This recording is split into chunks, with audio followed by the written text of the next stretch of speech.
That was my coconut guitar.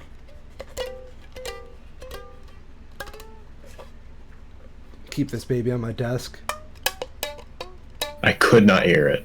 You can't hear it? No. Discord doing its thing, I guess. That's weird. It's kind of making a small little creepy sound. I like it. Yeah. Can you hear that? No, not at all. Holy shit, that's weird. I guess Discord doesn't really see it as something that's kind of fit for sound making. What the fuck? Oh well, okay. Well, I'm the infamous Orion, and I'm disappointed. And I'm Cairo, and I'm Schmo. And welcome to the Two Schmo Show. 2 weeks in a row, ladies and gentlemen. Give it up for us. We're pretty cool like that. How's your week been, Cairo? It's been alright. Very busy. Yeah. But making the most of it. The weather the last couple of days has been a bit of a downer, though. Just kind of overcast, sporadic enough rain that you can't really do anything. But making the most of it. Saw a couple movies. Perfect weather for that. Oh, hell yeah. Fall is coming, and I'm all for it. Yeah. It's weird. It feels early, just with how mild the summer has been, but I'm here for it, too. It was like 2 weeks of 90-degree weather, and that's more than I'll take. So, yeah. I don't give a fuck. I'll say, I don't know how it was up there, but down here, I don't even think it hit that much. The highest high that I remember was maybe like 1 or 2 days in the 90s, but it's been in the low 80s at most of the time. That's not fair. It's been really weird and kind of disconcerting. I'll say it to this, right? Mm-hmm. GR air pollution, kind of the hellhole. Yeah.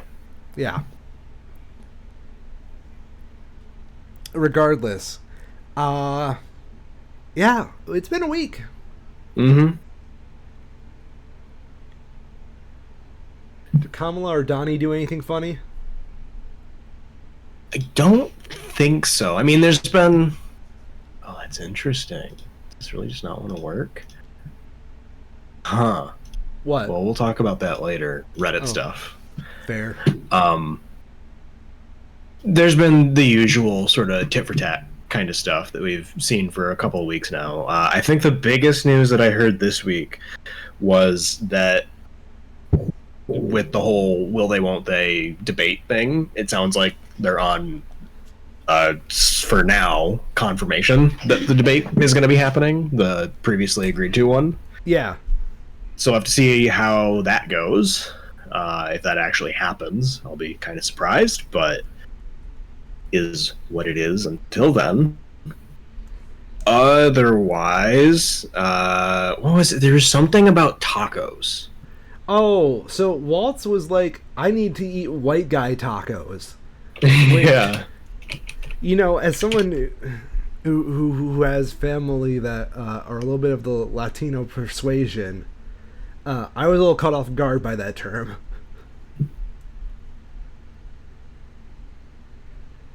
I will say, as a white guy, I understand what he means. I get it too, because that's what like my mother loves. Okay, Mr. Cairo, what is a good taco to you? I'm curious. So I prefer a taco that has ground beef seasoned. Okay. Some sort of like sautéed or like pan fried small chopped vegetables like peppers, onion, that kind of stuff. Mm-hmm. No lettuce, and then as much cheese as will fit on otherwise. God damn. Okay. I know what I'm doing is not exactly the best kind of taco, but this is how I've been doing it lately, right? Ground beef, steak if I can substitute it, chicken. I just need a protein. Then we'll do cheese. If lettuce is available, I would like lettuce. If tomato is available, I'll do tomato. I want onion in there. Maybe some peppers. If I can get some pico in there, I will gladly take some pico. And then what we'll do is a little bit of sour cream, just enough to thicken it up. We'll do some salsa, and then a little bit of like a nice hot sauce in there, like Cholula. Something to just give it a little extra kick. Delicious. And if you disagree with that, well, I'm sorry, you're wrong. Sometimes I'll even put black beans in there.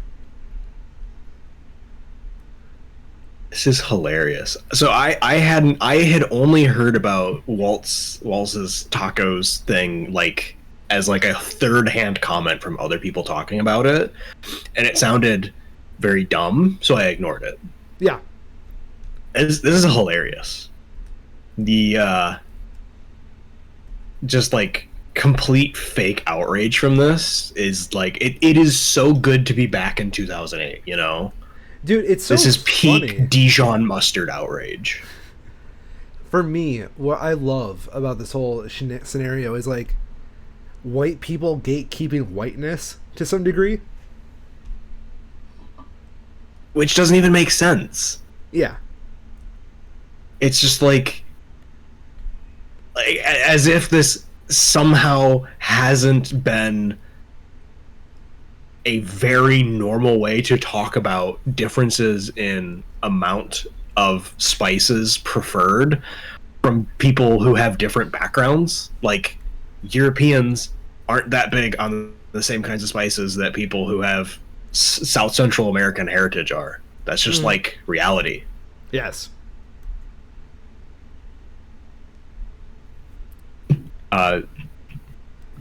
We're skimming through God, I'm just gonna read this. This is a Fox News article that says Harrison Walt's racist banter about white guy tacos spurs social media backlash. I love how they claim it's so fucking racist to like talk about that kind of thing. It is hilarious, and they're just completely misconstruing what he said. Yeah, the dude just likes meat. Tim Waltz. Tim Waltz is saying his personal preferences for how he likes tacos and comparing it to the admittedly stereotypical but accurate. It's a stereotype for a reason. And I especially love this piece that they have in here. A quote here, it says, quote, "See, folks, it's funny that white people hate spices. Not racist at all. Just funny," posted the Daily Wire's Ben Shapiro, scraping the absolute bottom of the barrel to give that piece of shit any credibility. Like, okay, it is funny because, quite frankly, it's not that. It's hilarious. Stereotype. Yeah, it's explicitly hilarious, but these people are losing their fucking minds over it because they have literally nothing else to latch onto. It's a rough time for them, man. They've got to like fill out 24-hour news cycles on fucking nothing. Yeah, and they're definitely not going to talk about their own people. No, they're not. You know, it's a rough time. Elon's got to sue advertisers just to get a little bit of cash around here. It's only a matter of time before Fox News starts trying to do that. What is Fox News even doing at this point? Are they on the Donnie bandwagon right now? Oh, absolutely. Fuck them. Their headline story right now is just a picture of Kamala Harris with in bold text that says "entitled mindset." Okay. They're just completely lost the plot. No, dude, they're just like, they have no details, so they have to go back to the old favorites of like, anybody younger than Boomer is fucking entitled, you know?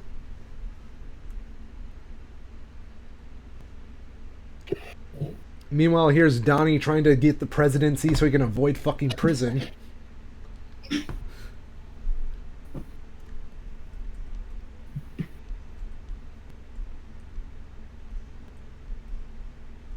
Oh god, their website sucks.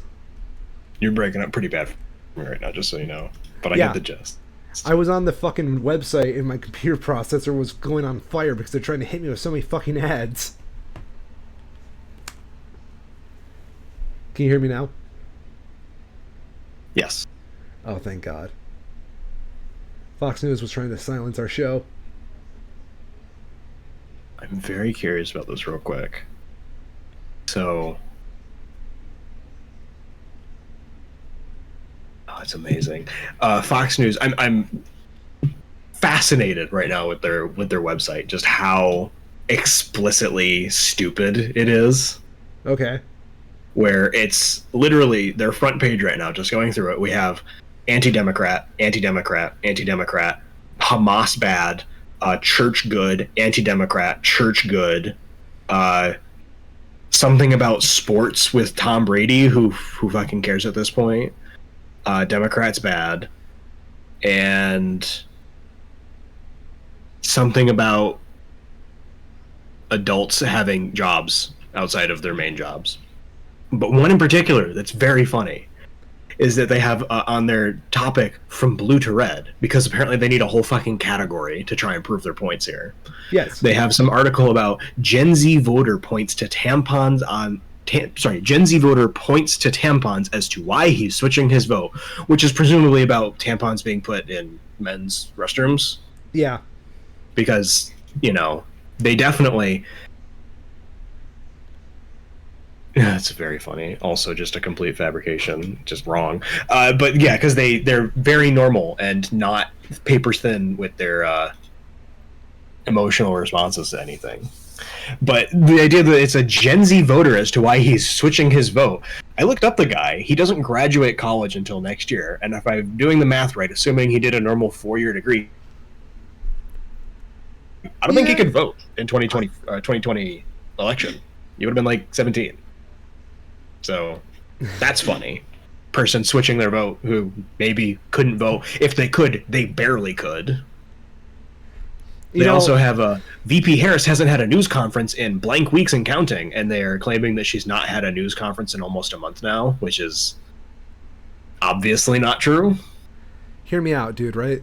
They're just trying to get the narrative back, because the last Gen Z voter that switched their vote took a shot at the fucking former president. Mm-hmm. Yeah, they're desperate.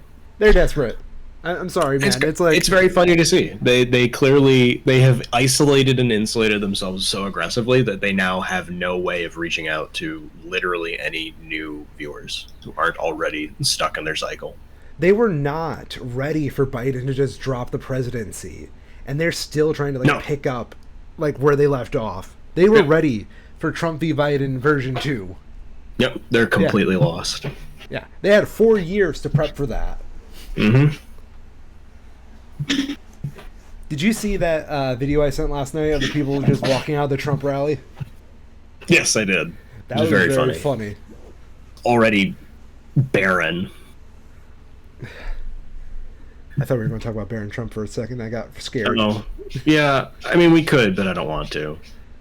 Some very unsavory things about the guy. Big news story. Yeah. Massively wealthy, privileged son of a gigantic piece of shit is also a gigantic piece of shit. Who would have guessed? Who could have seen this coming? I, for one, am shocked. Barron never would have seen it. Was supposed to be the chosen one. Which is funny because, and maybe this is just like the sort of like subtle sexism that still kind of pervades everything, but like Trump already has a family member that has publicly and actively denounced him. And it's kind of weird that people were clinging to one of his children as being like the real person who's going to come out against their father / uncle, whatever it is. It's like, no, we already have this. We've already got the inside line. We know how big of a piece of shit he is right from the source. Yeah. I think it would mean more if it was his youngest, you know. Probably, but I'm not surprised that didn't happen. Fair. In other news, we'll have to see how this turns out in the coming week, but former Congressman George Santos is expected to plead guilty to the many charges that he's been charged with. I forgot about Santos. Yep. Like, okay, so this is, like, I know we have people in our show's audience who don't follow politics, but it's like watching, like, several TV shows at once, and you gotta remember the plot line, like, every once in a while once these fucking trials come out. Yep. It is almost as complicated as the Marvel Cinematic Universe. Almost. Not quite. They don't have the Disney Plus TV shows yet, but they're working on it. Dude, like, someone should make like the 2016 to 2024 politics cinematic universe. I'd watch that.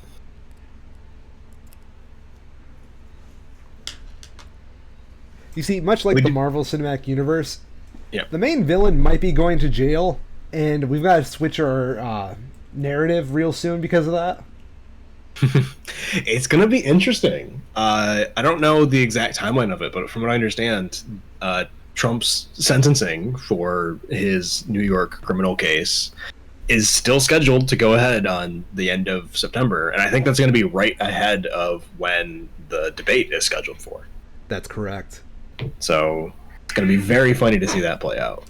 Man, imagine if he gets like sentenced and like that day goes to jail, or like prison or whatever. He has to go do filing, and it's just Kamala just sitting there alone on TV for the debate, or they like just bring funny. JD Vance in there to speak on Trump's part. I mean, honestly, that would probably go better. Yeah. Just because he's, somewhat... He's psychopathic, but he's coherent, at least. But I guess that's also just not really why people give a shit about Trump anymore, right? They don't care about how coherent he is. It's just pure vibes. Dude, like, okay, so, like, I'm for the audience, right? Kyle and I talk in between shows and whatnot. And I've had this whole theory that Donnie's just lost his charisma from 2016, and he's never going to get it back. And I swear, every time he shows up, it's like not even the same person. You remember, like, we were busy with college at the time, but like 2016 Donnie was fucking invincible for a while. It seemed like it. Yeah.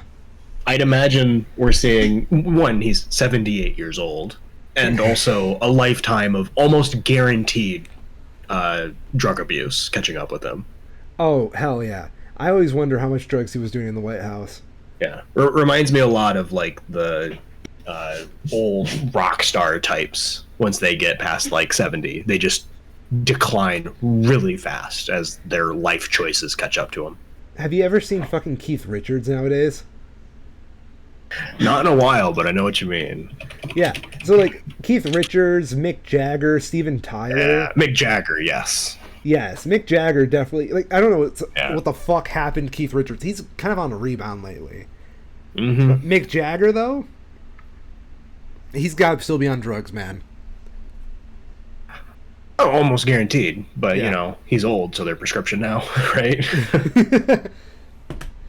I always have this, like, from what I understand of Donald Trump, right? Like, like, I've tried to understand this guy just so he makes a little more sense in my mind. Dude probably wanted to be a rock star. With, like, how he is always been this party animal, playboy, bachelor, and just never had the time or talent to really do anything like that. I definitely agree with you on the rock star drug allegory. Yeah. That being said, Steven Tyler actually looks a lot better than I thought he would. I was actually going to say Steven Tyler initially, but he's done fine lately. Yeah. I wouldn't say good, but compared to his contemporaries, at least, he's trying. Yeah. I don't know. He's got, like, more of a silver fox thing going for him that, like, helps him in the long run. Yeah. Lots of Botox, too, I'd imagine. Oh, dude, that man is probably more plastic than he is human at this point. Yeah. Steven, I love you, but please.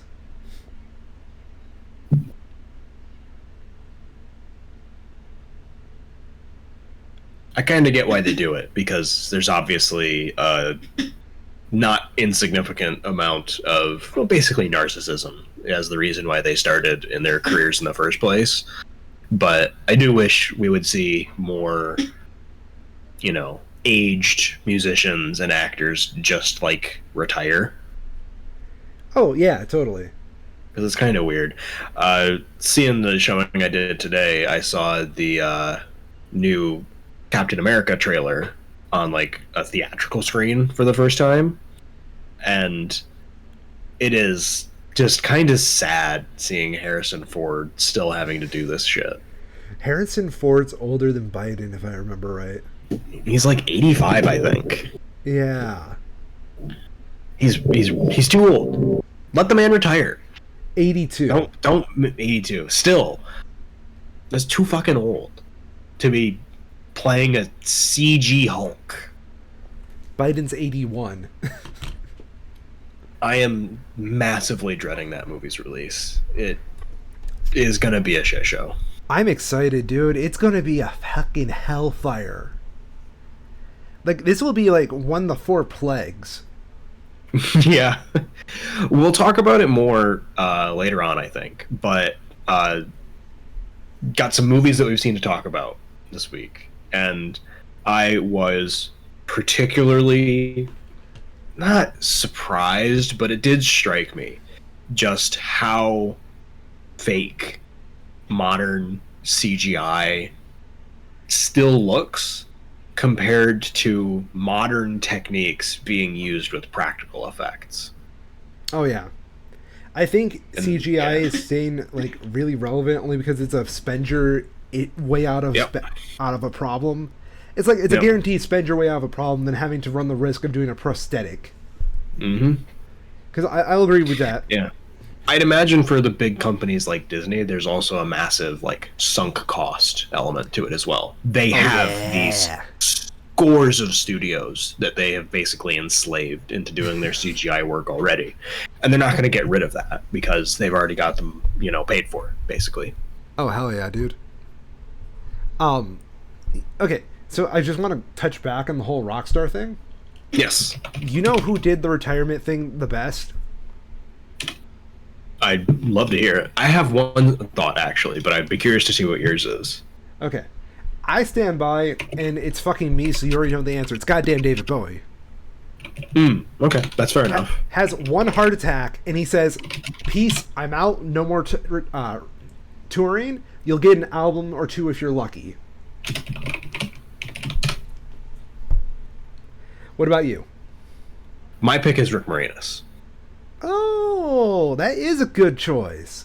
Yeah, because he fully stopped after his wife passed away very tragically in the 90s to be able to be there for his family.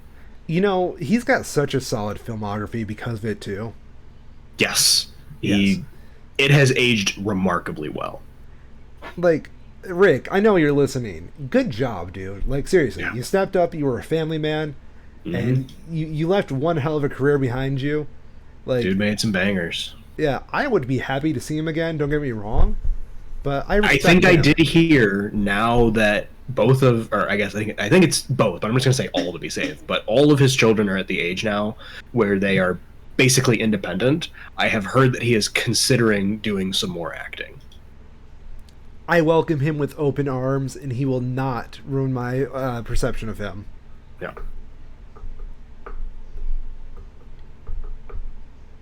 Yeah, in a 2016 interview for the Ghostbusters remake, Moranis clarified in an interview with the Hollywood Reporter that despite his hiatus, he had not fully retired from acting in films, but instead had become selective about future roles. That's fair. Like, okay, Yeah, so apparently he reprised his role from Honey, I Shrunk the Kids in the sort of reboot that they did of that. okay. I think if he were to do something like a Marvel like gig where he's got to be on tenure for like a whole bunch of years, probably would kill him.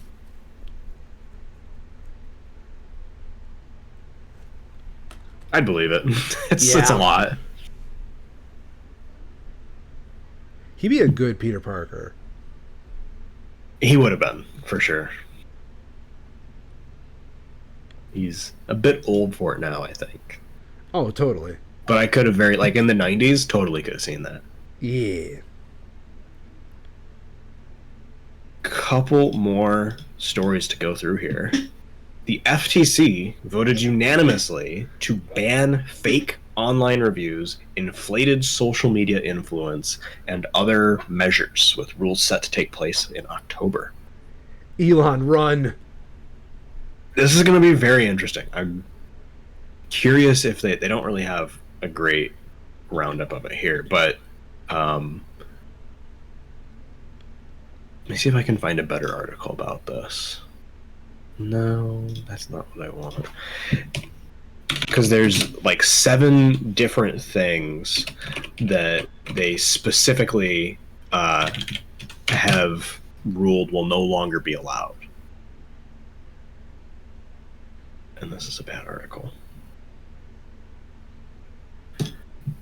Yeah, of course. This is the dichotomy of the internet, right? Where everything is just so shit that I go from major news source to major news source, just looking for like a quick, literal bullet point summary of what they did. and I can't find something, I put Reddit at the end of the search and click on the first result, and it has exactly what I want. But at the same time, and we'll talk about this in a little bit, Reddit is a shit hellhole of its own making too. And it just sucks that there's no alternatives. They're pretty bad. Yeah. So the FTC has announced a ban on fake reviews and testimonials, explicitly prohibiting fake or false consumer reviews, consumer testimonials, and celebrity testimonials, prohibiting the buying of positive or negative reviews, insider reviews and consumer testimonials, company-controlled review websites, review suppression, and misuse of fake social media indicators, specifically subscribers counts. Damn. So these are huge. One of the other scams that I've been hearing talked about in the context of this that seems like what this is much more being targeted at is how websites like Yelp will generate fake negative reviews for small businesses, inform those small businesses of the surprising amounts of negative reviews, and then require that business to then sign up with that review website, including paying fees as a business to partake in access to the website, to then moderate or remove those negative reviews that were false from the start. Dude, Google does that. Yep. Yeah. Yeah, it's pervasive. Yeah. For my job, I know they do it. Mm-hmm. Fuckers. Something that is going to be interesting, and I saw this talked about on the Linus Tech Tip podcast this last Friday, because they have a pretty extensive store that they run on kind of like on the side of their video platform stuff. And they're talking about their systems for moderating reviews, where they don't remove reviews unless they are something like hate speech, right? Something like that. Yeah. But there is an open question as to if that will be allowed under these new rules. If you can remove any comment or any review for any reason is not super clear. I would imagine something like that would be permitted, but would be interesting to see. But I guess on the other side of that, if you are someone or some group trying to leave fake reviews on a website, that would also no longer be allowed, and the websites would have to have some means to remove those fake reviews without, suing people. So how are we going to find out what constitutes as a real review versus a non-real review? I imagine that will have to be something that will be litigated, but a really good example I saw of explicitly fake reviews is the kind of thing, like, I'm actually curious if I do this. If you were to Google something like best headphones 2024 as an example, which I'm going to do right now. Yeah. The first thing that comes up is a Forbes article, right? The best wireless headphones tested and reviewed by their contributor, Christian DeLooper. And it goes through everything that they have, all of which being wireless stuff. But these kinds of SEO, basically blog spam on accredited websites, has become exceptionally commonplace across all manner of things. So let's do a test here. Can you give me a product category that you'd be curious to see if I can find some probably fake reviews for? Oh, fuck. Let me think. Because I have a specific example from the piece that I was listening to on Friday, but I'm curious if we can have a little bit of a game with it right here, because it is kind of disturbing how pervasive it's gotten and how necessary these FTC rules are because of it. It's shitty because, like, my fucking office is all music stuff, so all I'm going to say is something music related because that's all I'm seeing. Actually, you know what? Fuck it. Let's do a Starbucks. Okay. Yeah. So, like, just, like, what do you mean by that? Fucking, the Starbucks coffee? Yeah. Yeah, something like that. Like, the kind of stuff that they sell in the store. Okay. Let's do best store coffee, best grocery store coffee. Let's do that. That works so much better. Yeah. Because that tends to be how they have them categorized. Let's see here. Got one from the Food Network. Ooh. They have their best overall is La Colombe coffee. Let's check Reddit. Is it worth it at $10? This has been archived at this point.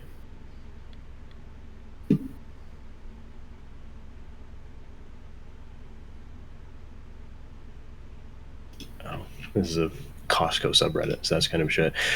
But yeah, so we have best overall. They have La Colombe, Cafe Bustelo for best budget. On and on and on and on. I'm curious what their some of the more expensive ones are, but critically attached to every single one of these reviews is an affiliate link for you to buy it on Amazon or from the manufacturer's websites themselves. How which convenient. they then get a cut on. Yeah. The very specific example that I saw was related to air purifiers for home use specifically, where there is a specific website that all they do is review home air purifiers to see if they are good, if they are, do they even work at all? And they are incredibly in-depth, very scientific, very empirical, in combination with subjective things like how they look, the size and where they could fit in your home, stuff like that, to give genuine reviews and recommendations for what they talk about. And when you go out and you actually go to the websites that are reviewing these, theirs is nowhere to be found. It's all stuff like Forbes, the Food Network, on and on and on with that kind of stuff. And none of them have clearly actually reviewed the products that they're recommending, because they put out like 3 or 4 different examples of this very specific like $200 air purifier that these places were recommending that they tested multiple of, and all of them like functionally failed. They did not do the job that they were supposed to do and just didn't work. So stuff like that, where it's very obvious that these websites are just pumping these out and juicing them up with their own brand names and SEO to get them to the top, to get clicks onto their websites, to then get clicks to the advertisers so that they can get their cut from those clicks. Get that? Yes. Mm-hmm. Capitalism on the internet's so much fun.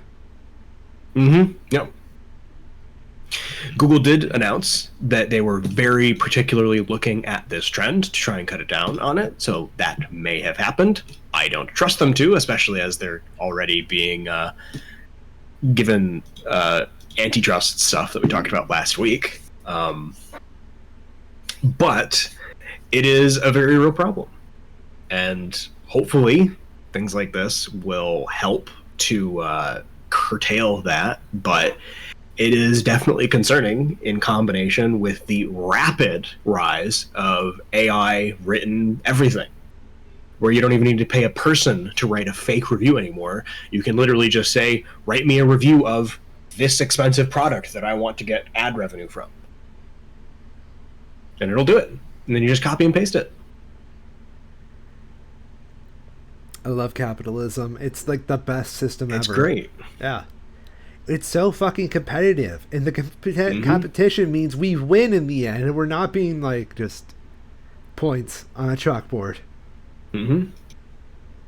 I'm trying to remember which one it was. There was AI price fixing in rental spaces was a big story this week. What? I don't have a link for it, but apparently it has come out that in a review of 40 different metropolitan renting areas, so specifically not suburbs, these are areas where people are renting in large amounts, between 40 to 60% of the renters in those areas all used the same rental price management application, which means that competitors are being fed the exact same information about pricing in their area and setting their prices at exactly the same amount based on the broad, AI kind of thing. And it's prompted a lawsuit as a result that's going through. But the people who run this application are claiming that because if you had a person do this, right? Like if you had all of your renters in an area all pay the same person to give them advice on how they should price their rentals, they would just mark up the shit out of them because they're all marking them up the same amount. This app is effectively doing the same thing, but because they're claiming that it's AI, they don't actually know what it's doing. They can't have any control over it. So they claim. But then on the other side, they're also claiming that it is human enough to be a viable thing at all. And it's just pure them trying to have their cake and eat it too by playing semantics in the way that is in the best possible light to themselves. I'm sorry, I just cannot believe all that shit you just told me. Yeah, it's fucked up. Dude, AI sucks. Like, it is not a good technology. Nope. The bubble is very near to bursting, from what I can tell. The fact that Intel had their stocks fall so massively while they're on this big AI push seems like the canary in the coal mine kind of thing. They obviously have some unique extenuating circumstances that resulted in them being, first, but looking back from like a historical lens, it seems very similar to other major market crashes that we've seen in other sectors like housing. I'm actually kind of curious if there's an AI for the housing market at the moment, and if it collapses, I guarantee there is. Yeah. If that AI There's collapses, always something. If home prices around here are going to get better. Mm-hmm. Probably not. But something that might is a recently proposed policy from VP-elect President-elect Kamala Harris. She hasn't been elected yet. She's nominated. Nominee. Thank you. One of her policies that was announced this week is a proposal to allow for a $25,000 first-time homebuyer credit, basically. We'd have to see how that actually gets applied, but that would be a massive step towards combating property being scooped up so aggressively by retail investors. I'd be up for that. Like, the way I imagine it is like if they took it out of the federal home loans, that would make sense to me to just apply the credit on that. Because quite frankly, you're probably going to make up a lot of that credit through interest alone. So it's not that big of a deal in the long term. Could also have it be applied as a tax credit that gets issued as a rebate. Yeah. And then from like a loan issuing perspective, if somebody is a first-time home buyer, as a bank, you can be relatively assured that they're going to be having this major, basically, windfall coming in very soon, and makes issuing that loan to a first-time buyer at more reasonable rates much safer for them. Oh, totally. Yeah, I could see that actually helping out with like interest rates to some degree as well, because there's an actual actuarial science to the interest rates as well, where if they don't think you're going to pay off that loan, they'll give you a higher rate to make money off you in the long run to like recoup any losses they might get in the long run. So like if there's a higher chance you're going to pay that off with a tax credit, well, you can upfront a little bit less of that to the consumers. And I know there's like this far right opinion that like all it's going to do is just drive up home prices by the price of that tax credit, but fuck you, no it's not. Because quite frankly, that's just not how it works. Yeah, not everybody's a fucking first-time home buyer, Janice. Go to fucking church and learn that. And if that is what happens, that seems like a pretty explicit indicator of a frankly fraudulent market. There you go, too. That's a good point. If you suspect fraud on a larger scale, there are departments for that. Yeah. Yeah. Okay. A little bit of what I do in the financial world, working in insurance, is I do hunt down fraudsters for fun. And I'll say this, Kyril, right? If you ever have, and this is to our great audience as well, you ever have any suspicion of fraud ever, There's literally a government department for whatever you're thinking might be fraudulent that will gladly look into that for you. They are bored and they have no idea what to do with themselves sometimes. Yep.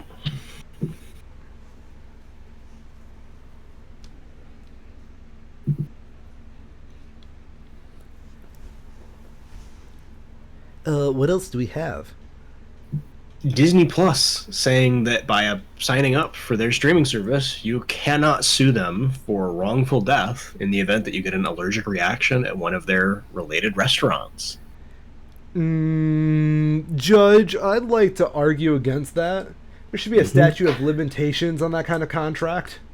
I mean, this whole thing is just clearly fraudulent from the start. Yeah. Disney, because the real rub of this is that the person who died did not have an agreement with Disney Plus. No, it was their spouse. Yes, and because they're dead, they obviously can't file the lawsuit, so they are doing it basically on their behalf. Yes. Posthumously. But Jeff Piccolo filed a wrongful death lawsuit against Disney and the owners of the restaurant that his wife died in 2023 from a severe allergic reaction after eating at the theme park. Disney is arguing that the terms of use, which Mr. Piccolo agreed to when creating a Disney account in 2019, means that they have to settle out of court. Which is bullshit. That is really good bullshit. Perspective on it that I heard is that the other part of this is that Disney's statement is, given this restaurant is neither owned nor operated by Disney, we are merely defending ourselves against the plaintiff's attorney's attempt to include us in their lawsuit against the restaurant. Which is like, okay, maybe reasonable if you didn't give, implicit endorsement toward this restaurant by allowing it to operate even independently within your grounds as, recommended by your, it's part of the Disney world, right? Yeah. It is physically there in the Disney village. You cannot allow a business to commit business in your fucking business without some implied endorsement. Yeah. So that element, like, if it is going to be moved to any difference, the fact that Disney does not technically own the restaurant is a much stronger argument than somebody related to the person who died signed a thing at some point that claims arbitration, because this is obviously not within the scope of making a fucking Disney Plus account. Even so, if I remember, I read a little bit about this as well. Wasn't it like a trial membership as well that had the arbitration clause? I believe so, yes. So how does a trial membership that lasts like 1 to 3 months applicable in a post 4-year situation? Yep, that is the question. That is highly illegal, if you ask me. If you can set up a non-discrete amount of time that a clause can take effect, because even an NDA has a legal stop point. Yeah. According to the filing, Piccolo's lawyers described the idea that this can be extended to wrongful death or personal injury claims borders on the surreal. I very much agree. Like, obviously, if you did... So, in the context of using the streaming service, right? Yeah. If you did feel like during your trial period, 2 years later, you look back and think you were wronged, I could understand there not being a limit of terms as it relates to the use of that Disney Plus account. But the idea of it extending to anything outside of that scope it's absurd. Really, it is. Yeah. Honestly, I feel like some lawyer found that in their clause like a while back and just had some blue balls to try it out in court. Mm-hmm. And I think they just picked the fucking wrong case to try it out on. A woman died. Yeah. Yeah. What the fuck is wrong with you, Disney?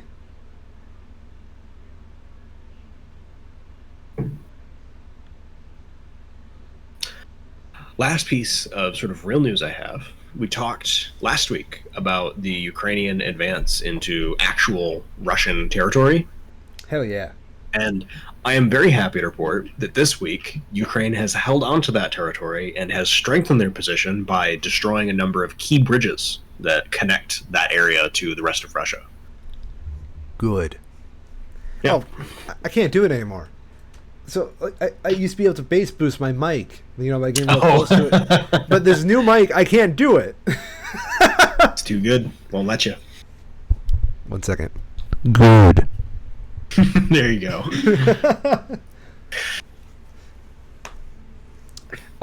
You love to see it, don't you? It's good. Yeah. It's very good.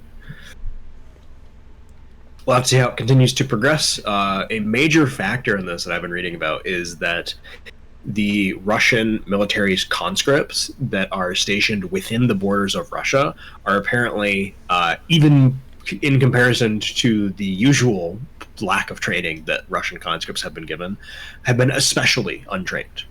These are largely people who are actually native Russians who were conscripted from more, still obviously not the wealthy or, the people making the decisions, but more, would traditionally Russian, so to speak. Yeah. And just the general hubris of the Russian government, they have to, as a matter of law, keep these conscripts within the borders of Russia. But they apparently never expected Ukraine to come anywhere near these border areas because these conscripts are wildly undertrained and are basically just, giving away this territory in massive amounts because what are they supposed to do, right? Yeah. They're fighting actual members of a competent military. You love to see it. Mm-hmm. It's very good. Has also been very interesting to see how public the Ukrainian military has been in announcing these attacks on these key strategic positions. I think it seems at least like they're trying to get this information to the Russians that are in these areas still to further encourage them to retreat as soon as possible. Good stuff. Tactics. Yeah. Mm-hmm. I mean, it's like the art of war. If you're going to attack an enemy, give them a place to run because you don't want to It's more demoralizing to let them run home than to just kill them all and let them die as war heroes. Plus, it's just, nicer humanitarian shit.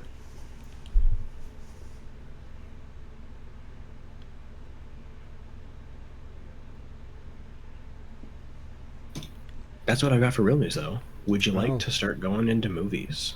Let's hit the one that you saw yourself, and then we'll do the big one. Okay. I've got some quick ones before that, just other stuff that's released this weekend. Okay. Apparently, Mark Wahlberg has a movie that was released, The Union. Mark Wahlberg is played by Mark Wahlberg, and it's apparently kind of medium. It's not doing well. Who could have seen this happening? Is that the movie where he found out he hated crime? I don't know. Google Mark Wahlberg hate crime and find out. I don't imagine so. Google Mark Wahlberg hate crime right now. Yeah, do it. Other movies, My Penguin Friend. This one looks pretty cool. It's a sort of documentary-ish, dramatized documentary about a real circumstance that happened of a particular penguin that was blown very far off course from its usual migration paths and was befriended by a family in a town in this area where it went to, and it kept going back to that town every year during its migration. I remember that. Yeah, and yeah, they made a movie about it. That's cute. It has Jean Reno, who is not super familiar name but super familiar face kind of actor. Yeah, good stuff. Seems like a decent movie, and in surprisingly a lot higher ratings than I expected. I had to click into this to see what was going on with it. Film called Didi. It's a comedy about a Taiwanese American boy and sort of coming of age kind of stuff, it seems like, but it's doing overwhelmingly good. 96% from critics, 94% from audience, both with over 100 reviews. Damn. So very solid. I had not heard about it prior, but definitely something to sort of keep an eye on to see how it continues to do. I Seems like agree. it maybe has a very limited release. Damn, all the good movies have limited releases nowadays. And one last thing that I wanted to talk about before we get into the real stuff, because I saw two movies this weekend, and this Yes. trailer was in front of both of them, and I hated it. Is it They're bad? making a The Lion King prequel. Oh, fuck that. Yeah, I know what you're talking about. Fucking Mufasa. Yes. The fucking hubris to make what is effectively a prequel to Shakespeare, to fucking Hamlet. I don't know who greenlit this, but I hate them. Seriously, hubris is a great word for it because Lion King is fucking Hamlet. Lion Hamlet. Mm-hmm. What Shakespearean play could they rip off for fucking Mufasa? Yep. Yeah, I don't like it. What if it's And Macbeth? I especially found it to be frustrating that this is another live action one. You know, This seems like the kind of thing that if you are going to do it, you can at least animate it and pretend to care, and they just didn't. why? I just want to know why did they think Mufasa deserved his own prequel movie and I not don't like know. just a sequel? Because like sequels do better, right? I don't know. Are they trying to get like the Disney adults and the Disney kids in this one? Maybe. So let me double check real quick. Um, I have a hunch as to what it might have been. China? The part where the Lion King 2019 made $1.6 billion. I'm gonna turn my mic off real quick. Go get a good scream. Okay, Yeah. I'm back. Yeah. I think that's the part where they're trying to capitalize on the massive pile of money that I do believe was in part based on non-American audiences. Yeah. But yeah, I do not understand the appeal of the live-action Disney films. They are, on the whole, far more hollow than their animated counterparts, and I am wildly unimpressed by the mere existence of this one. I have a question. Mm-hmm. You know, like Disney adults and how they do like clothes binding or whatever it is? I don't know what that is. It's where you basically, because there's a rule in the Disney parks, you can't dress like the characters themselves, but you can dress like the characters. So, like, Okay. you can't come in a Cinderella dress because kids are going to think you're Cinderella, right? Mm-hmm. But you can dress like Cinderella, like off-brand Cinderella. Yeah, generic Disney-adjacent princess. Yeah, like what Cinderella would look like in street clothes. Sure. I'm wondering if they do these movies to kind of promote that, like give people ideas so they can go visit the fucking parks. I don't know. Maybe for some of them, but like, these are just animals. Yeah, these are just lions. It's literally just fucking animals. You know what? I also can't help but look at any of these and think about how much better they would look animated. Because the CG in the Lion King ones especially is just very unconvincing. You know what pisses me off? The color palette in that Mufasa trailer. It's mud. Yep. Like, there's a lot of color you can put into that shit, but you choose not to, Disney. Why? Are colors too expensive? Seems like it. Yeah. Or maybe if you have everything monochromatic like that, it hides how bad the models look.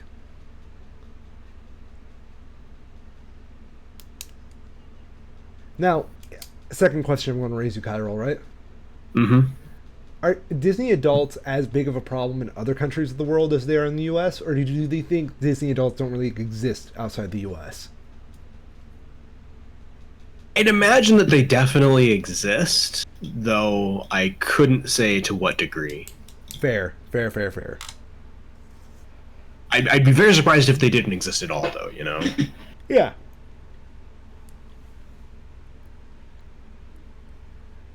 Should we hit the big ones now? Yeah, let's go ahead. So we'll start with the Alien. Woo! Alien Romulus. This one's an interesting one. Okay. I saw this on Friday. Very much enjoyed it. Specifically as because I am a fan generally of science fiction.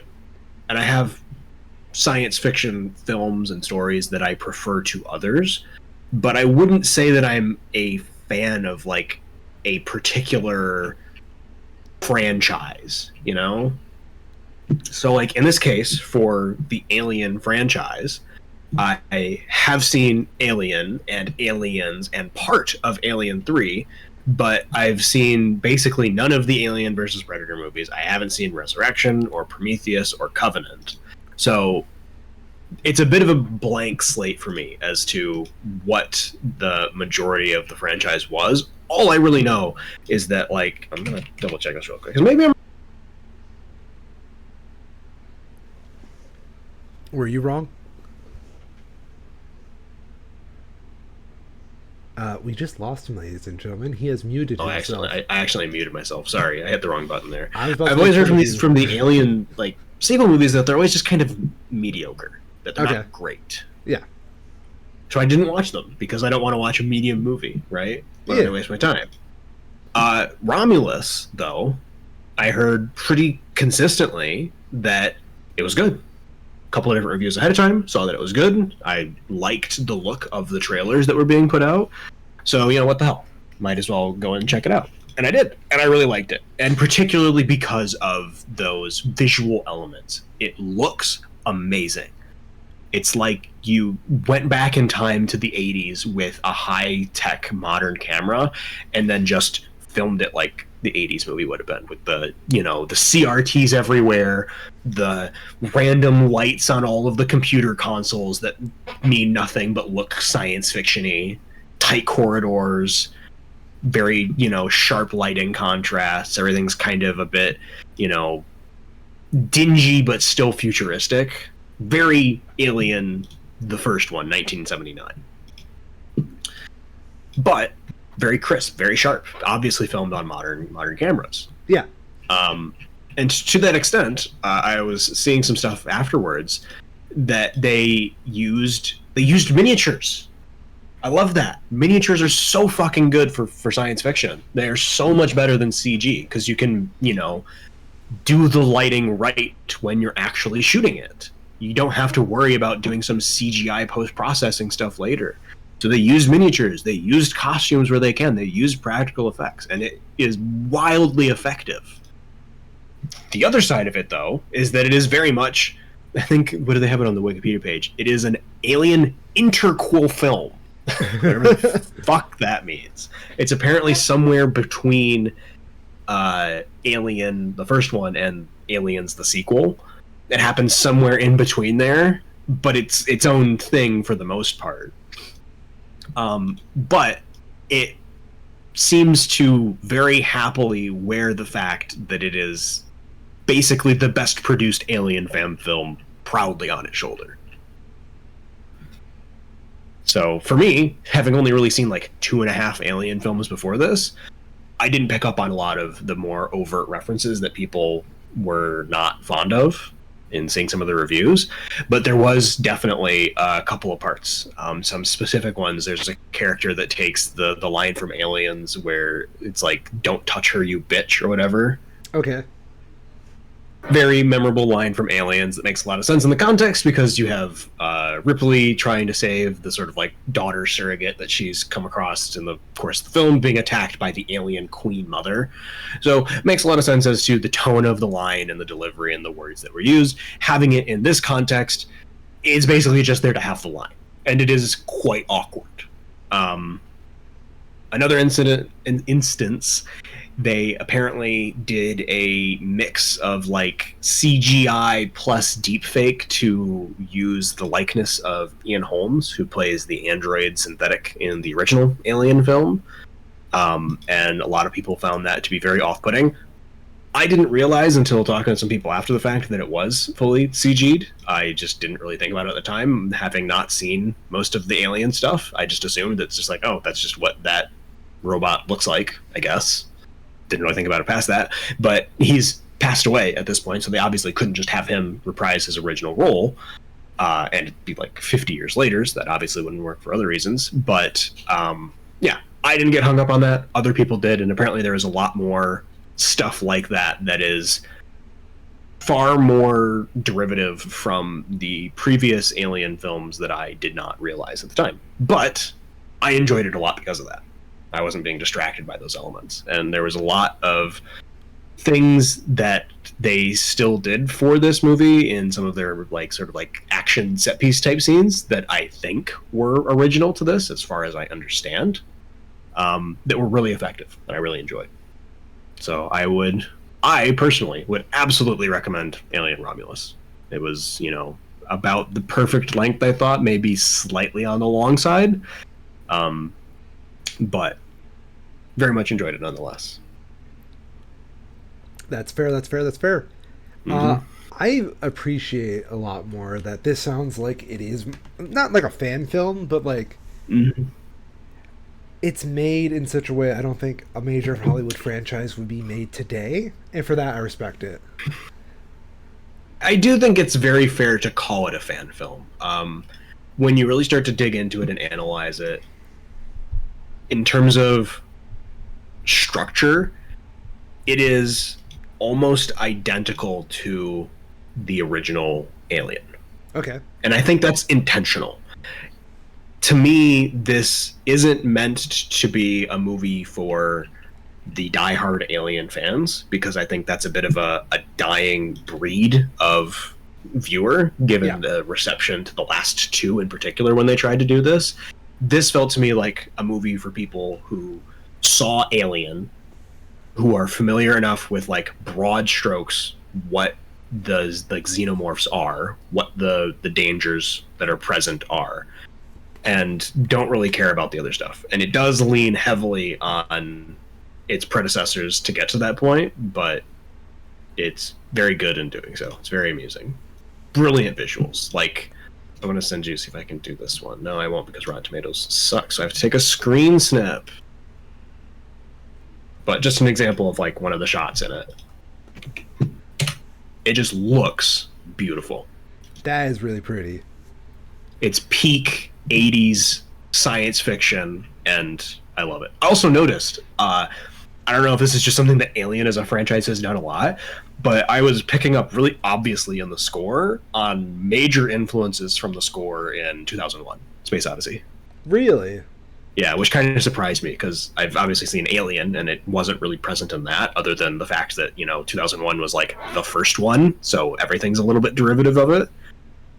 But it was not so subtle in the way that they had it constructed.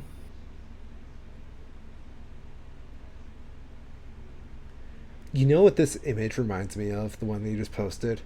Mm-hmm. And this just goes to show how much of fucking brain rot I have going on right now. It vaguely reminds me of the Hell Bent poster from Doctor Who.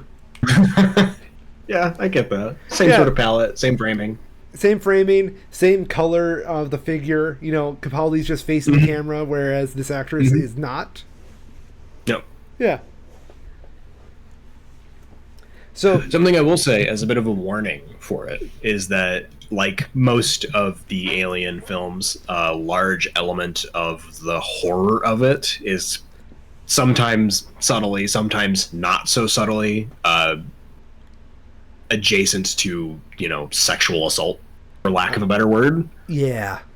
Okay. And that is very present at times in the film, and it is very effective when it is present, but particularly towards the end, there is some of the, not necessarily like jump scare type scare, but like forces you to think about what's going on type horror stuff that's happening, that is very effective at that. Fair. Should we get to the big one now? Yeah, let's do it. Speaking of metaphors for sexual assault, how about that Honda Kia fight scene? Yeah. Honda Odyssey, my apologies. Honda Regardless, Odyssey, yeah. We have watched a Marvel movie for the first time in fucking forever. It feels like it. I'm actually, like, what was the last Marvel movie that you and I saw? I actually saw, yeah. I think the last one we covered was Wakanda Forever. Has it been that long? I feel like there has to have been something else. No, because they've slowed down the roll. Like, this was their first Marvel movie this year. We didn't do the Marvels. We didn't do Marvels. No, Guardians of the Galaxy. Oh, fuck. Yeah, there we go. Yeah. Yep. But it has been over a year. It has been over a year. Holy shit. Yep. And it was basically because, like, Ant-Man and the Wasp, who fucking cares? It was basically over a year from that point, too, because then you do have to go back to Wakanda Forever. Yeah. Yeah. So, we have not talked about this film, you and I. This is going to be our first conversation about this movie. Yeah. I want to go back to what you announced this morning. Cairo at 10:33 a.m. attending the Church of Poole and Jackman this morning. What's the name of that emoji you put in? Just pray Chill emoji. bar _ pray. Yeah. Did you know? I think I had heard the Marvel Jesus thing before, but I was not doing it intentionally at that moment. That made me laugh so hard this morning. You have no idea. Yeah. I was just thinking about it because it's just like, it's a Sunday morning and I could go to church, but nah, I'm going to go see a Marvel movie instead. No, you went to go see Marvel Jesus. I went to see Marvel Jesus. Yeah. Okay. What are your thoughts, Mr. Chiral, on this film? Because I have a lot to say. Honestly, I was a little underimpressed. Same. It's very fine. But doing the joke for the third time definitely feels like the joke being told for the third time. And I think they did it as well as they could here. And I very much enjoyed some of the older, movie film references that they sprinkled in. But I feel like if I wasn't somebody who was as aware of, like, early 2000s bordering into, like, late 90s comic book films, I wouldn't have been able to have enjoyed it as much. I saw this with my mother and my stepfather, and I felt that the whole time. Yeah. Because obviously I know it's a fucking big deal when Wesley Snipes shows up as fucking Blade. When he said the fucking ice skating up a hill line, Yeah. peak fucking cinema. Dude, so, like, I was sitting there, and I was like, wow, I think I'm one of 3 people in this fucking theater who appreciate this. And you know what? That is how I feel about this movie. I know I'm the target audience for this movie. I don't know how this movie's making so much money when its target audience is fucking people like us, you know? Yeah. I have to imagine that a large part of it is just that it is basically, since Guardians of the Galaxy, the first superhero movie that has been as well written and performed and visually competent. Yes, this movie is fine. Yep. It is not bad. It's fine. Yeah. It is good. Does its job. Yeah. I think there are 2 movies here, right? Mm-hmm. There's a very good Deadpool movie in here with a good emotional center. Mm-hmm. And then there's an MCU cameo fest that is a very mixed bag. Yeah. And when it does the Deadpool stuff, the Deadpool and Wolverine stuff, I'm happy. Very good film. But, like, when you have... The main villain in this movie is Cassandra Nova. Yeah. Pop quiz. Do you know what a Cassandra Nova is before this movie? Nope. Exactly. I have a theory. Mm-hmm. They wanted Patrick Stewart to play an evil Charles Xavier for the film. Yeah. They didn't, and then they started to. They couldn't get Patrick Stewart for obvious reasons, probably expensive, and you could have him or Hugh Jackman, and they chose Hugh Jackman. So they went in the same way that the early joke about Feige said no cocaine was based on a real thing. That's been confirmed that was apparently like an actual thing, is that they said you can have jokes about cocaine, but you can't have actual cocaine on screen. I totally believe that the jokes about such and such actor has to die now, or is only here for whatever period of time because of budget, I totally believe that. Okay, so I'm going to take a pen and paper down because I want to sequence how we talk about this movie real quick. Sure. So I say it's only fair we start off with the story itself. Mm-hmm. I think that's the only thing that has real meat to this. Then we can talk about the cameos, because the cameos are something worth talking about. I don't think they're all up to their snuff. And then we can put final thoughts after that. What the fuck was this story? Because it's not I will say, yeah. I saw Deadpool 2 for the first time last night. Oh, okay. And you know what the story is? It's the same fucking thing. Almost beat for beat. Deadpool 2, and now Deadpool and Wolverine are the same story, structured in the exact same way, just with the key adjectives and words and names swapped in and out. Is that so? Okay. Yeah.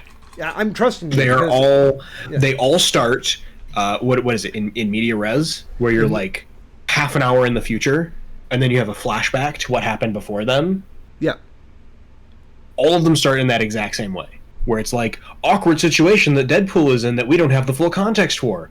Narration by Deadpool starts going over the top of it. Flashback to whatever period of time earlier so that we can start going through what actually happened and give the context for this scene that we're being shown. All of that beat for beat, I bet you could. Actually, Red Letter Media did this a few years ago, where they put all of the Transformers movies on simultaneously to see how they lined up, because they suspected that they had this thing after they were viewing them, oh wow, these are the same movie over and over again, and you can see it happen in real time as all of them are playing in this garbled, jargony mess of noise that they sync up at certain moments, where you have action military guy introduced for the first time at 5 minutes and 38 seconds kind of thing. I bet if you did that for all of the Deadpool movies, they would line up almost exactly in the same way, where you'd have narration by Deadpool over a slow motion action shot of gratuitous blood and stabbing happening, cut to a flashback, exactly the same moments. And it's very effective, but kind of obvious and a bit disappointing. Dude, I never even thought about that. That's so fucking funny. I agree. I think, now that you alerted me to this, I kind of like this version of the media res action sequence for Deadpool movies the most, but only because of the surreal comedy of watching Deadpool beat up a whole bunch of TVA goons with Logan's corpse. That's funny. It's probably the most energetic. Yeah. I appreciated the creativity of it. Yes. That being said, holy fuck, I never realized how unoriginal that was. That's so funny. Yeah. And in terms of story-wise, that's kind of just, it's the same beats, right? Yeah. You have to have Deadpool, because each of the Deadpool movies ends with things being happy, and things have worked out. So you have to have something happen to reset things back to Deadpool needing to have some sort of an emotional arc. Because if Deadpool doesn't have an emotional arc, he's just kind of insufferable. Yeah, he's annoying. The thing with Deadpool is, and this is for all you teenagers in the audience, right? Deadpool is a sad clown. That's his whole shtick. If you don't have that sad clown aspect, yep.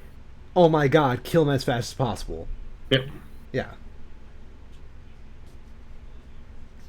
There's a piece on this from one of the critic reviews on Rotten Tomatoes that I particularly agree with, where it is, some of the jokes land through sheer force and through sheer volume and force of will, but it feels like you have to endure 40 or so rectal stabbings for a single juicy singer. I can see that. I can see that. And to their credit, that is better than a lot of the competing action comedy movies that don't have a single joke through the entire runtime land. I agree. But the bar is very low. What did you feel about Hugh Jackman back as Wolverine? As a different Wolverine, actually. I liked that element of it. I did too. there was, it's again, it's the same kind of thing. It's like the jokes that land are the stuff that you have to like really understand what the fuck's going on. Like having a 4'8" Hugh Jackman was beautiful, and that whole sequence just going from like Wolverine to Wolverine and Deadpool getting the shit kicked out of him was very effective. And I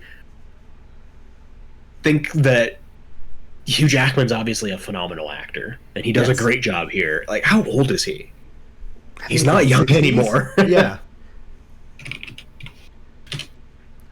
55, and he's fucking killing it. Dude, that's better than how I look at 28. Yeah. Yeah. So, like, full credit to him for that. He looks phenomenal, and he has slipped back into the role effortlessly. It's like he never stopped. Yeah. I do enjoy the, kind of tongue-in-cheek but also very real element that they played on with how he was by far the best element of the original, the Fox X-Men films, given in part by the fact that they made like 3 standalone Wolverine films afterwards. And only one of them was good. Yeah. So to that element, it is very effective, and his personal story arc is probably the best part of it, I would say. I agree. Like, the Fox X-Men movies have a lot of really good shit to them, and I don't like the narrative that they weren't good, because they had a lot of good in them. Yeah. But, like, there's a reason we all think of Hugh Jackman, Wolverine, Patrick Stewart, Xavier, and then, like, Ian McKellen, Magneto. Because those are perfect castings. Yeah, they're spot on. Yeah. So, like, this movie just works so well for them. Mm-hmm.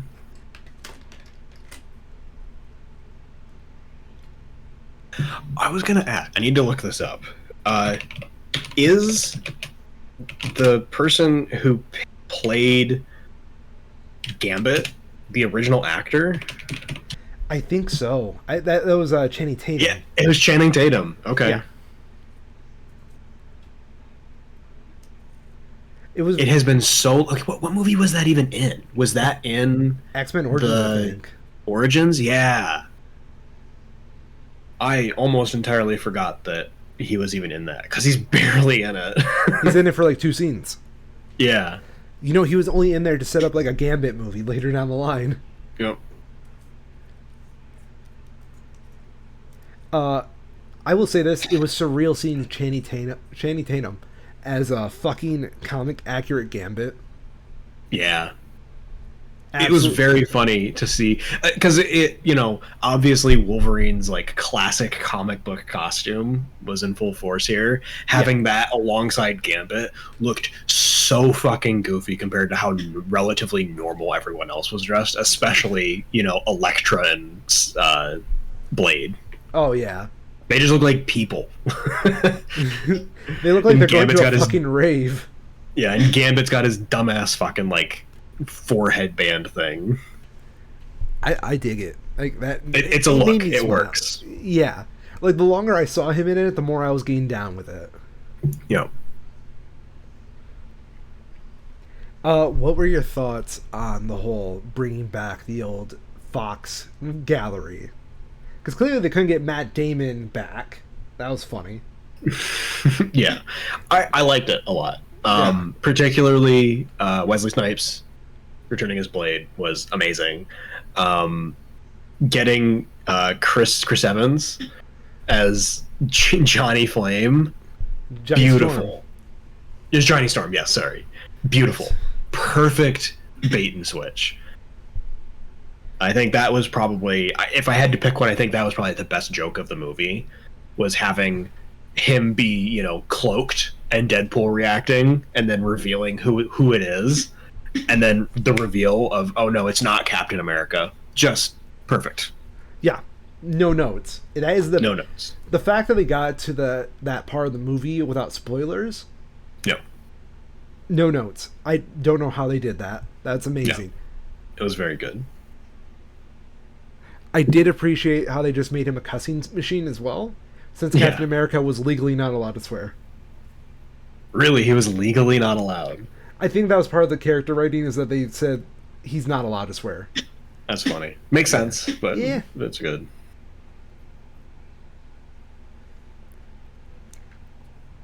I'm trying to think of like other big things. I just can't believe they got fucking Wesley Snipes back. Yeah. That man hated those movies. Yeah. He is in like the upcoming Blade one, isn't he? No, that's a different Or is Blade. it not? You muted yourself again, player. You played yourself. I think he doesn't realize, ladies and gentlemen, that he muted himself. It's okay. We'll wait.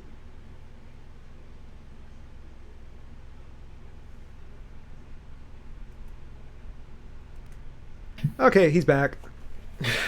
Yeah, I don't know who they have. Who have they announced? Who is like confirmed for Blade? Yeah, they did. I just can't remember his name at the top of my head. That movie's been going through fucking production hell, so I don't think we're ever going to see it. Mahershala Ali. Yes. Interesting. Currently still scheduled for November 2025. I assume it'll probably get pushed out some after that, but Yeah. we'll see how it goes. What did you think of all the fucking Deadpools? I didn't really like that. Really? Yeah, it's fine. You know, okay. I think that if they had kept it to like 20, right? Kept like the 5 or 10 or whatever it was that were like distinct, actual, unique looking characters like Samurai Deadpool, Cowboy Deadpool, Lady Deadpool, and then you only had like 10 extra generic Deadpools, I think it would have been fine. But having it be 100 was just unnecessary. I don't like how they were used in the story because like they're very much set up ahead of time with Dogpool and whatnot, Mm-hmm. which I'm fine with that. Dogpool is probably the best part of this movie. Mm-hmm. But like they're not ever brought up again until it's like too late, and you have like the obligatory watching Hugh Jackman beat the shit out of a million Deadpools. Yeah, which was fun. It was very fun. It's probably one of the better shots in the movie. Yeah. It's just I just don't get why. I don't get why they're working for Cassandra. That's why I don't understand, because they Yeah. if they played it up as like she hires them, because like they're Deadpools, they kill people for money, you know. Mm-hmm. If they had them be like this thing where she hired the Deadpool Corps to like hunt them down, much better motivation. Mm-hmm. They have that one shot of Blake Lively in a Deadpool suit, and that's it. Then like a million of them pour out. I was extremely disappointed that they didn't make a joke about either the child or the baby having super cancer. That's right. I was like, I saw that it's like, okay, they got a baby Deadpool, they've got like a teenager Deadpool, they're gonna make a child cancer joke. And they didn't. It's just like, come on. What if Feige said no, dude? Give the people what they want.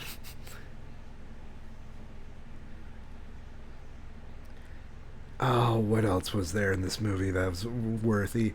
Like, I think the movie has really good momentum at times, and then it stops abruptly when it has to do like the stereotypical like we need to set up stuff for the MCU shit. Yep. Yeah. I will say, the just in terms of like writing, going from Deadpool and Wolverine in the Honda Odyssey to everything that happens after that with their fight, Yeah.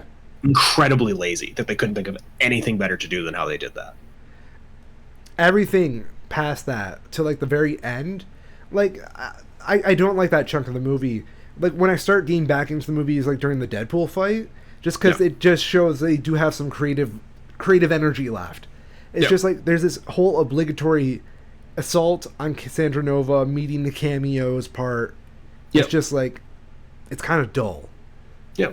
It was fun seeing, particularly just seeing Gambit get to like have time to do things was nice.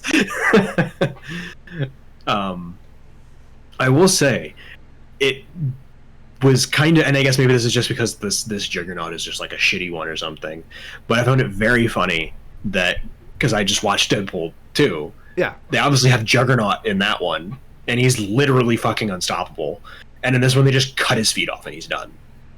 Wasn't that the Juggernaut from X3? I'm not sure. I think that was. I think that they're all different, but I don't actually know. I gotta look it up now. Because I want to say that's the guy from X-Men 3, Mm, who is kind of known as the shitty Juggernaut. could be, but it still seemed a little too easy. Yeah, no, you're right. But it really did feel like after Deadpool and Wolverine get captured by Cassandra's goons, it really felt like they said, okay, we have this scene that we want to have, we have this scene that we want to have, we have this scene we want to have, we have this scene we want to have, and then they just filled in the spaces between them to make it not unintelligible. Yeah. That was kind of boring, I'm not going to lie. Yeah.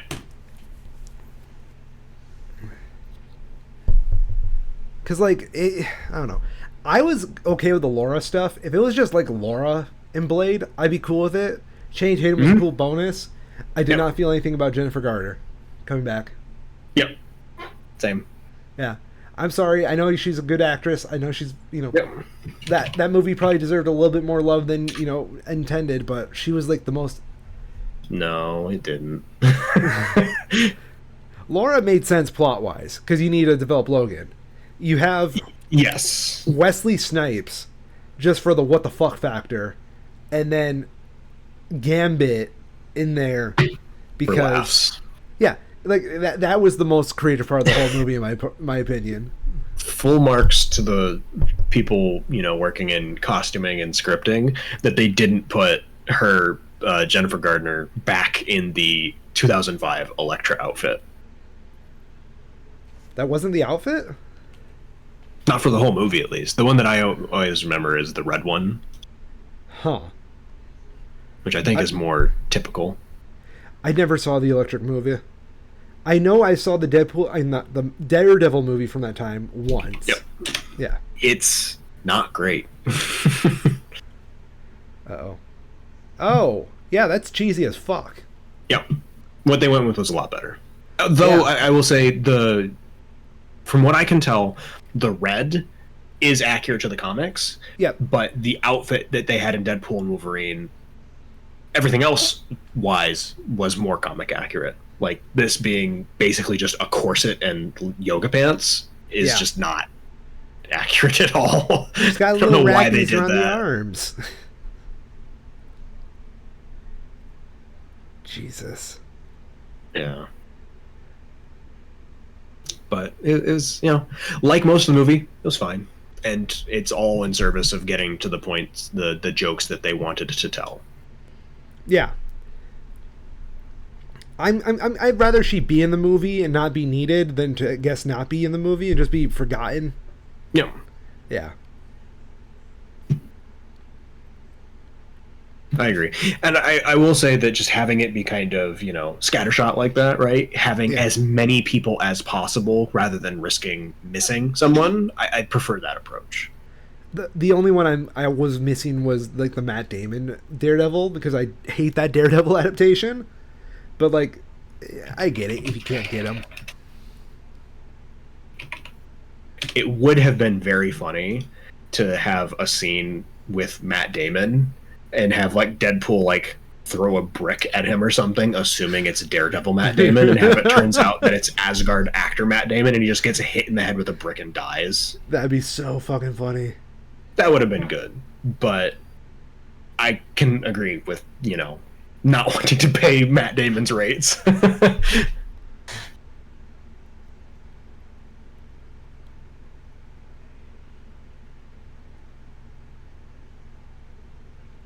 Or sorry, Ben Affleck's rates. That's who it was. It was the other way around. For 2006 Daredevil. 2003, sorry. Done with Elektra. Oh, this is cute. Apparently Ryan Reynolds just tweeted out the story of how he got Hugh Jackman back. I assume they asked, but I'd be willing to hear it. On August 14th, 2022, at Real Hugh Jackman stopped his car to call me. Turns out he'd been having a crappy week, and he had the flu, 2 flat tires, and some random idiot egged his house. What happened next? Happened fast. He told me he wanted to bring the Wolverine back. Months later, he not only brought Wolfie back into the light, but he also, at long last, decided we should wear the iconic yellow suit. Nice. Yeah. There's more to it. Seems like it's production stuff. I don't know who the next person on this list is. I know Ryan Reynolds has been doing a series like week by week, just thanking different people in the production for their role in it. Oh, And I heard that there was the joke was that last week he did one for Dogpool, good. and the week after that he would just have like a 3-word thing. It would be just like thanks to that Hugh guy or something like that.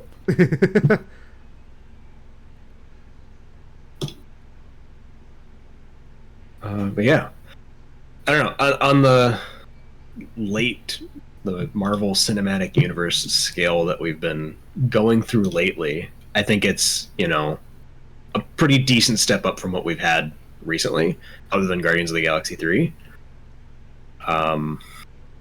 Like, you probably have to go back to No Way Home to have like a definite "this is better" kind of thing.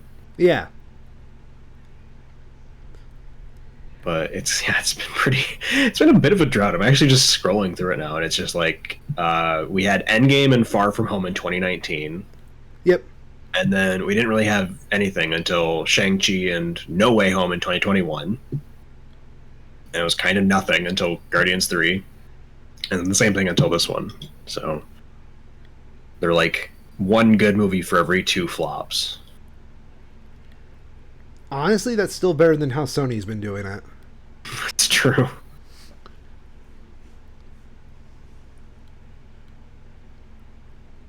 But we'll see how it goes. I am not optimistic for what is scheduled for the coming future. I'll be blunt. What's up next? Brave New World. Ugh. You've got currently slated for 2025. Brave New World, Thunderbolts, Fantastic Four, First Steps, and Blade.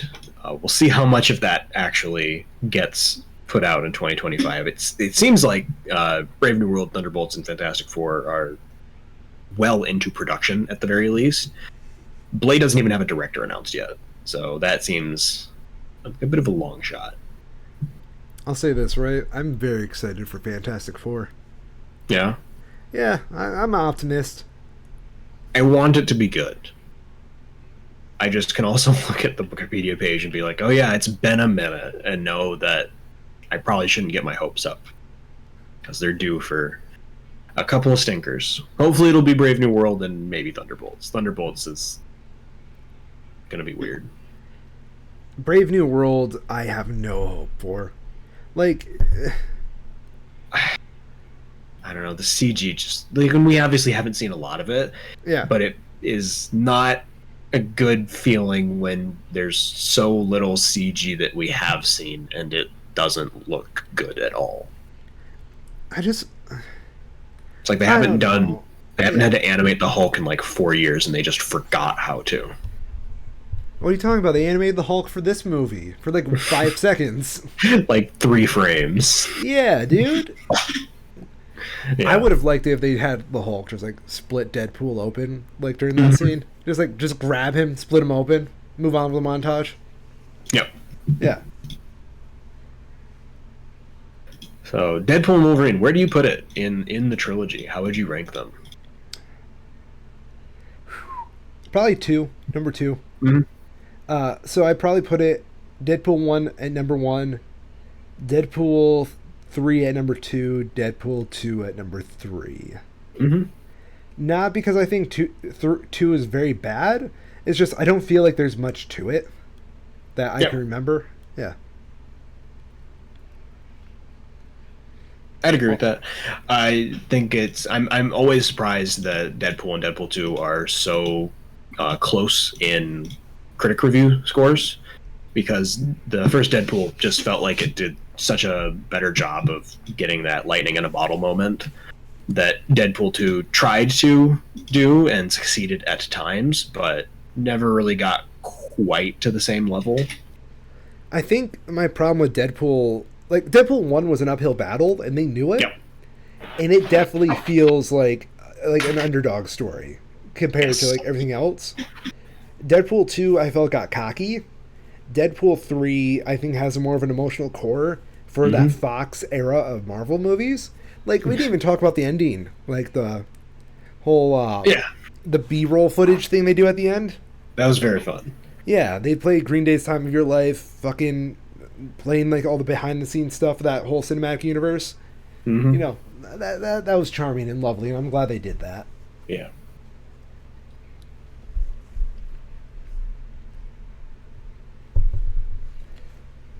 Now we get Robert Downey Jr. as Doctor Doom.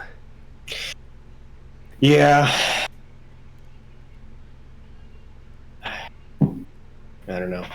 I'm not optimistic. I think when, it when looks is he good. supposed to show up? Fantastic Four. Fantastic Four? All Yep. right. Would be amazing. It would be hilarious if they got Chris Evans back again as Johnny Storm.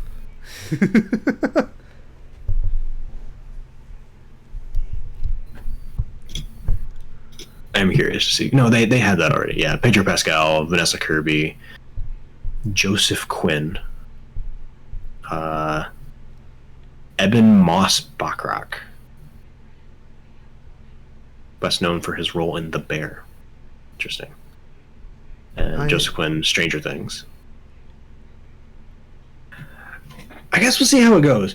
I am a little bit disappointed to see such trendy names Yeah. in such high-level Marvel roles. That used to be something that they were very good at, was finding lesser-known actors that were very good for the roles and giving them the shot to prove how talented they were in those roles. And I would hope that they still obviously picked the best folks for the job that they needed, but it is a little disheartening to see so much, very popular, trendy TV show stars.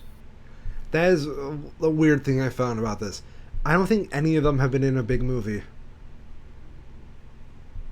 Mm-hmm. Robert Downey Jr. is expected to appear as Doctor Doom in a post-credits scene. Sure, makes sense. You don't want to blow up the film's budget that much. Yeah. If that's also how they are going to present it, it makes a lot more sense as well that they did the reveal in the way that they did to sort of get ahead of the understandable confusion of what the fuck is going on. I heard like a leak, and it might just be a rumor. The whole thing they're doing with RDJ as Doom in his post-credit scene is that they're going to make him show up and definitively kill all the Kangs. I don't think they can do that though. Maybe like when he's in like an actual feature film. Maybe. But they have to have at least one Kang for the Kang Avengers movie. Oh, that's gone now. Is it? Yeah, they redid those Avenger movies. Instead of Kang Dynasty, it's Doomsday. Huh. Oh, I see. I don't know. I get why they did that, but that seems a bit rash. Like, just recast it. Yeah, like it's not that Why'd you have hard. to start over? Jonathan Majors was good, but I could think of like 5 actors who could take his spot easy. Yeah. And it's so fucked up because Jonathan Majors was going to be kind of like their next like understated actor. They turned into a superstar. He just had to be a piece of shit. Mm-hmm.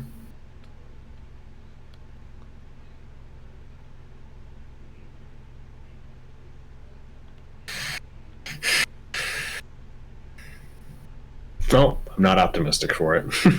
Fair. We'll see how it goes. Anything else you would like to touch on today for the show? I was going to do a quick check to see, like, if there's anything from D23 that we need to touch on. Oh yeah, I forgot we didn't touch that last time. Because we didn't. I think it was still, like, somewhat in progress. Yeah. I mean, there's a Phineas and Ferb panel. Sure, why not? From what I've understood, a lot of it was understandably focused on, like, Disneyland stuff rather than wider media. I feel like they're very scared to do anything Marvel related now. Yeah.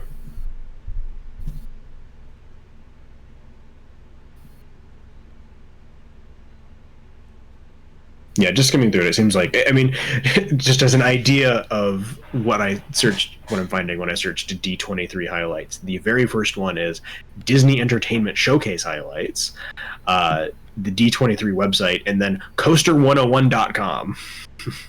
Oh, that's went well. Yeah. So lots of stuff about new attractions for Disneyland shit, something for Paris, other stuff for other parks, but I'll be honest, I don't really care. Yeah, I agree. I'm kind of Apparently, Incredibles 3, maybe. if you go to those Disney parks, you may be killed by a Disney employee on site, and they can get away with it if you have a Disney Plus subscription. Here we go. Here's the short list from Cineworld.com. No, you may not have my location. We already talked about. Yeah, real great website. Already talked about Mufasa. Apparently, there's a Tron movie coming that has music composed by Nine Inch Nails, so that's cool. Yeah. Live action Snow White, great. I think we already knew about that.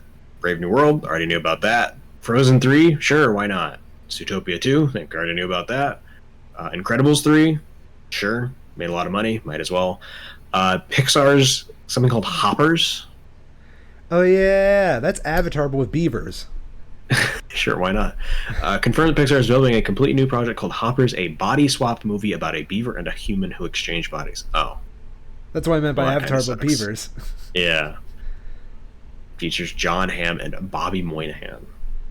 Toy Story 5? Sure, why not? Avatar Fire and Ash? Saw something about that. Haven't seen the second one yet. Don't plan to. Moana 2.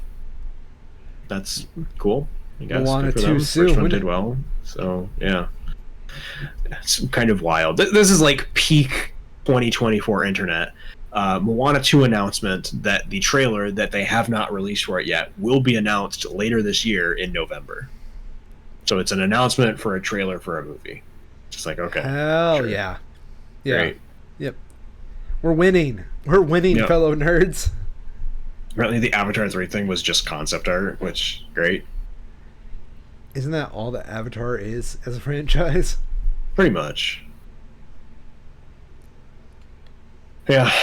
That's another one where it's just like, it's like that and The Lion King. They're fine, right? I just don't get why they're so popular. Just something doesn't click that other people really like, I guess. Yeah.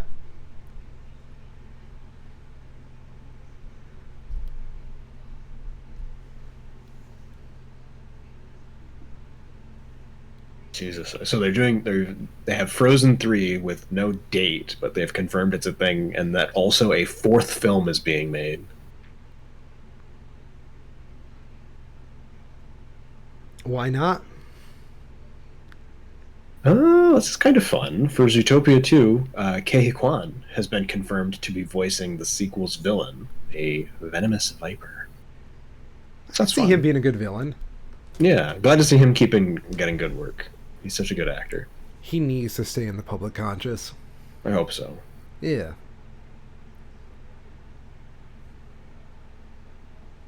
Yeah. D23 sure was a thing that happened.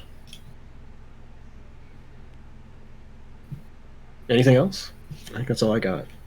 I was just realizing we were spent like half the show just talking about Disney properties. Yeah. That's how they get you. It's capitalism, man. Mm-hmm. Technically, Alien is a Disney property now, too. That's what I meant. Yeah. I'm the Miss Orion, and I will be executed in Epcot on September 20th, 2024. I just got my release papers. And I'm Chiral, and I'm a Schmo. All hail our corporate mouse overlord.